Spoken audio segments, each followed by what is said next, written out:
Tanda, o tita, magkano chine-cheque mo? Laki na siguro yung chine-cheque mo. Anong cheque? Binibentahan lang ako dyan, saka wala akong hilig magbenta. Ibig sabihin, natanim sa kanya, benta-benta. Ito babanat mo. Tita, hindi. Hindi. Maski gumagamit ka lang, pwede kang kumita dyan. Kasi yung kaibigan ko kumikita ng 50 to 70,000 dyan eh. Gumagamit lang siya. Gusto mo, tita, attend tayo ng orientation, 15 to 30 minutes lang yun. Tama? Iga-guide kita. Kasi yan yung part-time ko ngayon. Sayang yung points niya, no? Hindi niya maintindihan yung mga pinagsasabi mo. Mas maganda, makapunta talaga siya. Yan yung direct approach. Tapos kwento-kwentuhan mo ng mga naging successful. May dala kang clear book. Pakita mo yung mga cheque-cheque. Ito nga, tita, oh. Diba? Mga estudyante na kung ganyan pala kinikita niya, magugulat siya.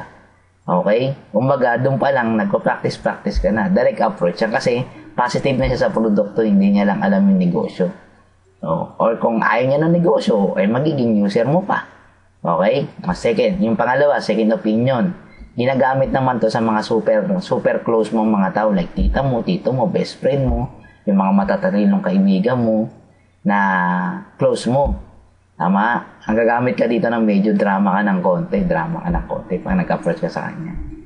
Kunyari, malungkot ka. Hihingihan mo kasi siya dito ng tulong eh. Ang tao kasi by nature, gustong makatulong yan. Okay? Ito, babanat mo. Kunyari, malungkot ka. Pare, kaya kita pinuntahan dito kasi may problema ako, pare. Ang dami gumugulo sa isip ko. Meron kasi ako nakitang isang negosyo. Maganda eh. Maganda siya. Pero duda ako, pare.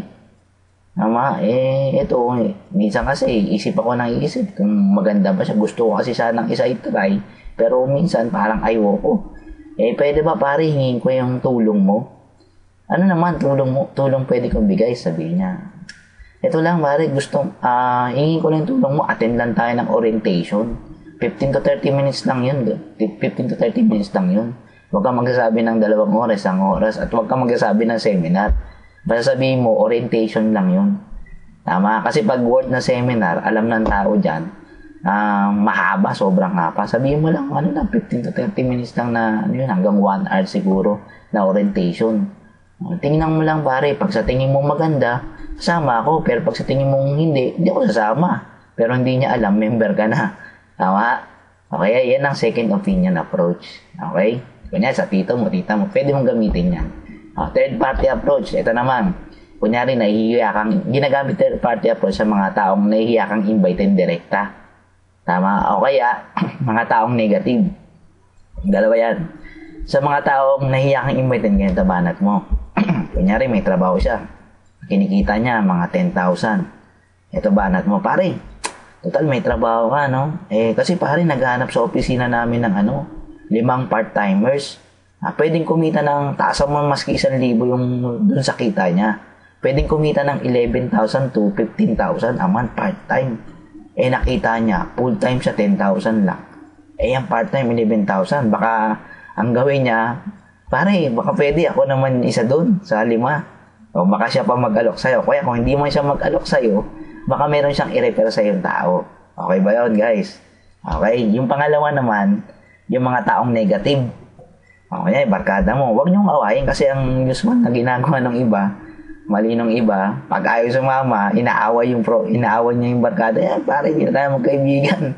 Diba? Guys, tanda mo, sa DXN, dapat lagi kang positive dito. Lagi kang friendly. Bawalan na kasi mangon sa negosyo na to, dapat lagi ka naangiti. Tama? Ito gagawin mo sa kanya. Pag negative siya, okay lang yan. Ito gawin mo. Pare, total, ayaw mo naman ng negosyo ko, no? Pwede bang pag meron kang kilala na may mga sakit, o kaya may kilala ka na gustong kumita, extra income, refer mo na lang sa akin. Parang tulong mo na lang sa akin. Diba? Humble ka mo yourself, pare. Pabahan mo lang sarili mo. Malay mo, may i-refer sa'yo. Diba? Kaysa awayin mo naman, diba? Mas okay na may refer sa'yo. Okay? Ito naman po, kidnap. Kidnap na ba ito? Ginagamit naman ito usually sa mga kakilala mo na alam mo yung kainaan. Kunyari, nahilig uminom. Mahilig makapag-eyeball. Tama? Mahilig manood ng sine. Pwede mong ganito gawin, kidnapin mo.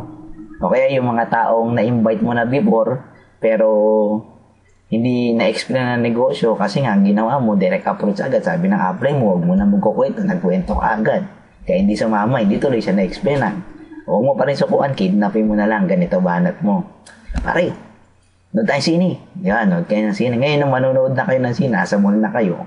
Kaya, basta i-set up mo dun sa malapit sa center. Tama, kaya sa branch. O, kunyari, pare, nood tayo sine. Pag nandun na sa mall, ganito. Pare, may susunduin pa tayo. Sama ka. Susunduin pa natin isang barkada ko. Diba? Pagdating dun sa center, alam niya na, DXN na. Tapatin mo na, ganito. Pare, may gusto lang sana ako ipakita ng opportunity sa'yo bago tayo manood ng sine, tingnan mo muna to, attend muna tayo dito. Diba? Hanggang sa makalimutan niya na yung sine. Okay ba yun? Okay, kidnap approach naman yun. Ito naman, practice. Ito naman, pag gagamit ka ng practice approach, kailangan marunong ka na mag-present ng negosyo, marunong ka na mag-BOM, business opportunity meeting. Dapat master mo na yan. Okay? Ngayon, practice ganito.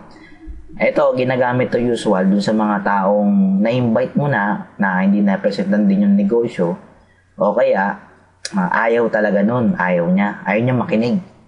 Pero ito, no choice siya, kung hindi makinig siya rito, ganito gagawin mo. Pare, total ayaw mo naman ng DXN, pare, di ba? Pare, pwede bang humingi ng favor na lang? Kasi mamaya may kakausapin ako, wala akong mapag-practicean. Pare, pwede bang pag-practicean kita? Tingnan mo lang kung magaling na ako mag-explain. Tama? O no choice siya doon, kundi makinig siya. Tama?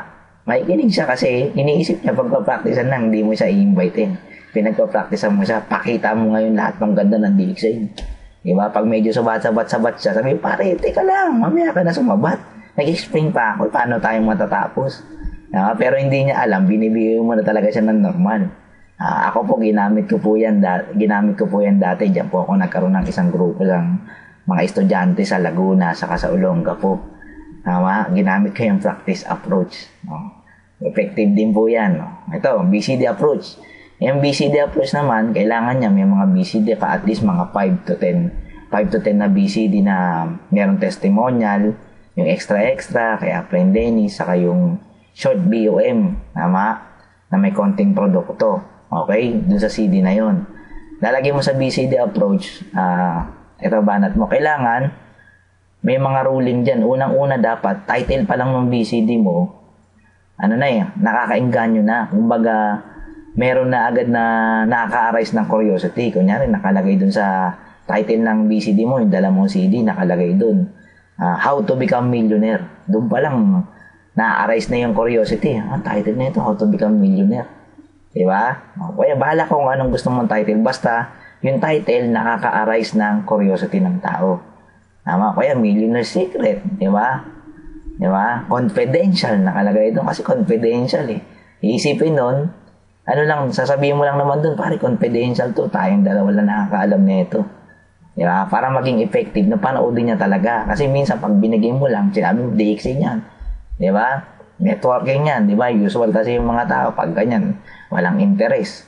Di ba? Lalo na kasi narinig nila, puro negative about networking. Tayo po, lilinisin natin yung pangit na image na mga ginawa ng mga dating scam. Tama? Tayo po, lilinisin natin yon. Okay? Gagamit ka ng mga positive na mga title sa BCD approach. Ngayon, ganito. BCD approach, meron ka niyan sa bag. At least, meron kang 5 niyan. At meron kang isang about dun sa gynotherapy, about sa produkto. Okay, ngayon ganito. Nakita mo yung isang barkada mo, alam mo, extra income yung kailangan niya. Ito, sasabihin, pare, tamang-tama, buti nagkita tayo kasi balak na talaga kitang puntahan sa inyo. Meron akong magandang pagkakakitaan, pare. Dapat excited ka, magandang pagkakakitaan. Yung nga lang, hindi kita mapuntahan dahil sobrang busy ko sa trabaho. Meron akong mga ginagawa. Pero meron ako ditong BCD. Kaso, nag-iisa na lang to. Sabihin mo, nag-iisa lang. Although meron ka pang 4 dun sa bag mo, sabihin mo, nag-iisa na lang. Tama kasi meron po tayong tinatawag na law of scarcity. Pag sinabing scarcity, yung isang bagay nagiging valuable pag konti na. Kagaya po ng mga antique, di ba? Konti na. Yun, para makita niya, valuable yun. Nag-iisa na lang to. Papayaran ko to sa'yo. Kasi confidential yan bro. Tayong dalawa lang nakakaalam nito. Pero promise mo, bukas, kukunin ko to sa'yo kasi mayroon pang ibang gagamit. Tama? Okay? Ngayon, papayaran mo. Balikan mo agad bukas yan. Hindi niya alam, meron ka pang 5. O pag yung produkto naman ang kailangan, pahiram mo yung BCD ng about sa products natin. Kasi, pag may sakit yan, gustong gumaling, papanoodin niya yan. Tama ba? Ganyan yung BCD approach. Kinabukasan, balikan mo. Balikan mo yung 5. 5 dapat sa isang araw, meron ka nabigyan 5 nun, o kaya 6. O kaya 10. Di ba? Ang prospect list mo, 300. Tama? Kung 5-5 isang araw, sa loob ng isang buong buwan, makakabuo ka ng 150 na prospect. Ang ratio ng success rate niyan, palagay natin 1:10. Tama? Sa loob ng isang buwan, may 15 kang member. Tama? Next month, kaya hindi yung ginawa mo ng 15 member na yun. 15 times 15, magkano yun? Ilang tao yun? Di meron kang almost 200 plus na member. Tama? Sa isa loob lang ng 2 buwan. Kung perfect yung ganun na at kayang gawin din yung ginagawa mong ganun, basta ituro mo lang na maganda. Okay? Kasi pag nagka-interest siya doon, 3 lang naman yan eh. Kung binigay mo yung CD, pagkabalik mo, meron mga tao, hindi talaga pinanood. Huwag mong pilitin, okay lang yan. Masusunod mo, balikan mo, pag-practicean mo, kaya kidnapin mo. Pangalawa, since bago ka kasi, hanapin mo muna yung interesado talaga. Pangalawa, pinanood niya pero hindi niya nagustuhan. Okay lang yan. Pangatlo, gusto niya. O, yan ang isama mo sa office para maka-attend. Okay po ba? Okay. Ito. 7, posakal approach o kaya tinatawag natin cold calls. Kasi tinan mo what if na walang ka na nakakilalang invited, di ba? Hindi mo na napagkikita. Kasi nga, parang sabihin mo, naubos na yung prospect list mo. Anong gagawin mo? Magbumukong ka na lang sa bahay. Wag. Ang gawin mo, mamusakal ka or cold calls, makipagkilala ka sa mga hindi mo kakilala. Kasi tinan mo, sino bang mas marami? Kakilala mo, hindi mo kakilala. Siyempre, hindi mo kakilala, di ba? Pero, guys, wag niyo munang gawin to habang nagsisimula kayo. Umpisahan niyo muna dun sa mga kakilala niyo, guys. Kasi yung iba po, pag na-discuss mo tong posakal approach, ang ginagawa, ayaw na mag-invite ng kakilala nila. Sasabihin nila, ang dahilan nila, saka na ako mag-invite ng kakilala ko pag may check-in na ako. Guys, maniwala ka sa akin, mas umpisa mo muna dun sa kaibigan mo kakilala bago ka lumayo. Kasi dito, 1 in a million to. Tama? Pero depende pa rin depende case to case basis pa rin. Tama? Kasi merong gumagamit nito, pero 1 in a million, sa 1,000 kausapin nila, siguro mga 10 ang magme-member pag posakal. Unlike sa kakilala kasi trusted ka na niyan, kilala ka niyan, hindi ka lolokohin. Maliban na lang kung talagang kilala ang manloloko. Hindi, joke lang po. Tama? Sa posakal po, mag-earn ka kasi ng niyan magde-develop ka pa ng tinatawag nating bonding o kaya trust. Tama? Kaya mas maganda guys, o kaya kung gusto mong gawin to, posakal, isabay mo yung kakilala mo. Habang nagpupusakal ka, pwede kasi mag-flyer dyan flyering. Tama? Yung magbibigay ng mga flyers. O kaya ganito, what if wala kang flyers? Diba? Kasi may mga kaibigan tayo, mga downline tayo, o kaya magiging business partner na walang pagpagawa ng flyers, diba? Kung gagawin natin ganito, turuan mo siyang magganito. Ako ginagawa ko usually ito sa food court, sa mga bus, yung mahaba biyahe. Okay, kunyari, sa food court. Okay, sa bus. Kasi sa mahabang biyahe, like ako po, from Manila, pumunta akong Olonga po, kaya Bulacan, papuntang Cavite, di ba? Nagbabas ako niyan Pag nagbabas ako, syempre, alangan na bumaba sila. Kaya pakipagkilala ko, ganito approach ko. Excuse me, pwede magtanong? Ganyan agad ako. Dapat nice way. Pwede magtanong. Tingnan mo, pag sumagot siya, okay, ano yan? Ano yun? Sabi mo ganito. Ako nga pala si Jordan. Open ka ba sa isang opportunity na pwede kang kumita? Tama? Pag nagtanong ka naman, ganito. Pag 3 tanong mo na hindi ka sinasagot, medyo wag mo nang kausapin kasi nga, baka akala niya mandurugas ka. Pero, mas maganda, style ka pa rin. Kumbaga, depende sa tao iba-iba yung tao. Okay, kunyari ganito, sumagot siya. Open ka ba sa isang opportunity, pwedeng kumita? Magtatanong yan, ano yan? Pag sinabi niyang ano yan, doon mo na banatan. BUM na agad. Dapat marunong ka mag-BUM pag nagpupusakal ka. Wag ka magpupusakal or magko-cold calls. Pag hindi ka marunong mag-BUM, kawawa, sayang naman. Tama? Ang gawin mo, mas maganda, matutunan mo talaga yung mag-BUM at saka yung produkto. Dapat marunong ka yan. Okay? Yan po yung ginagawa ko. Okay, bahala ka dyan, mamili ka dyan. Okay, ito po.